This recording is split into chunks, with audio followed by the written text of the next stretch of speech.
Hello, everyone. I have to tell you, after Peter Magyar won the election over Orban, honestly, I was so afraid that something would happen and interfere with this. Probably because I live in the United States and we have seen how that sort of thing can happen. But no, no. All is well. Hungary, so happy for you. And Magyar has been sworn into the office, and we can already see the shift in Hungary's policy regarding Russia and Ukraine. After the massive attacks that took place just recently, Hungarian government had summoned the Russian ambassador and basically communicated that they would not just sit and silently watch these attacks. He also said that the Magyar said that the Hungarian foreign minister was going to speak with the Russian ambassador. This was supposed to happen this morning, so we'll see how that went. And again, this is a huge shift because we know that the previous government under Orban was blocking the aid to Ukraine and basically volunteered to serve as a spy inside the European Union for Russia. It is on record. I'm not making this up. You are free to fact check me on this. But Orban did send message to Putin saying that he was at his disposal at any time. So, and Magyar is saying that his foreign minister is going to ask point blank when Russia and Putin plan to finally end the war in Ukraine. And Zelensky thanked him for this, again, because it's such a huge shift. Now, are they going to get any answers? No. But this makes a big difference and a big voice in support of Ukraine. Now, this comes following an enormous 800 drone attack across 20 regions of Ukraine that took place on Wednesday, yesterday. So, again, despite Ukraine's best effort, Russia was not interested in maintaining any even semblance of a ceasefire, even before the ceasefire ended. Because I told you that the attacks began on Sunday and the ceasefire was supposed to expire on Monday. So, air defenses were able to down 652 drones and 41 missiles. Unfortunately, that means that there were still hits. 38 hits have been recorded across 24 locations. And there was damage from debris in another 18 locations. Now, that said, at least now we're getting to the point where people of Russia are starting to get a taste for the war a lot more than they did before.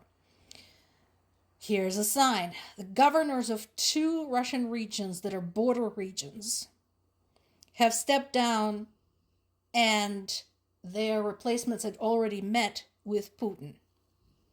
So this is Belgorod and Bryansk. And one of these men is a highly decorated veteran. He's the new governor of Belgorod region. So here's the thing. We talked about this. Russia, or rather Russian government, didn't think about this much when they made these border regions, Kursk, Belgorod, Bryansk, into huge military zones, military bases, using them to gather troops, gather supplies, launch attacks against Ukraine. So Thus, they turned these regions into valid military targets. They did nothing to protect citizens from these areas. They did nothing to help the evacuation efforts. In the past, when governors of these regions reached out to Putin saying, "What do we do? Help us," he said it was their local problem and there was nothing he could do for them. So I'm surprised that the places, these positions got filled in so quickly, because why would anyone want this job right now? So we'll see what happens. Another governor, the governor of Kursk region, was dismissed. That was back when there was a big incursion by Ukrainian troops back in 2024. And he was imprisoned. Another thing that makes one ask, why would anyone want the governorship of any of these regions? Now, what about the US? Well, this is interesting because Ukraine has been very little in the US news because Iran and a demented president and all that comes with it. But here's something very important. There is a bill in the works that includes both the aid for Ukraine and additional sanctions against Russia. And this bill right now has reached a threshold that allows the lawmakers to bypass the Republican leadership and force the vote on the House floor in the next few weeks. So the bill includes more than $1 billion in security aid and makes another $8 billion available in loans. Right now, we have 218 signatures on this petition that will force this vote. And by the way, this has been going on for a while, the, governing by petition. So this is not the first time a vote has been forced. Now, is it going to go through? Is it going to become the law? No. But again, this will put people on record regarding their position with respect to Russia and Ukraine. And remember, my fellow Americans, we have midterms coming up. So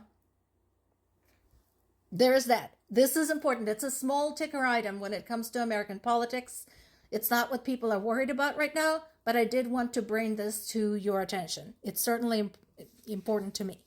And here's again a confirmation that restrictions have been imposed on the publication of photos and videos showing the aftermath of what they're calling a terrorist attacks. I call it military operations or payback time, including drone strikes. So they don't want people to see the damage inflicted by Ukrainians during their long-distance strikes on Russia's military bases, military manufacturing facilities, oil terminals, and so on and so forth. Of course, the problem with that, as I told you before, is that they're available elsewhere because Ukraine likes to bring receipts. When they hit something, they say, this is what we hit, right that over there, that thing.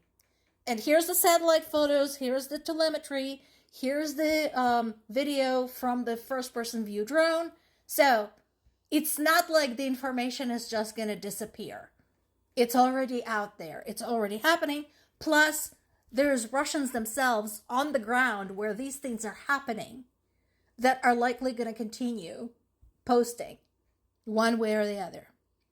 And there's the ongoing urgency for air defenses, where NATO and EU want very much to leverage Ukrainian technology because of Russia's repeated airspace violations.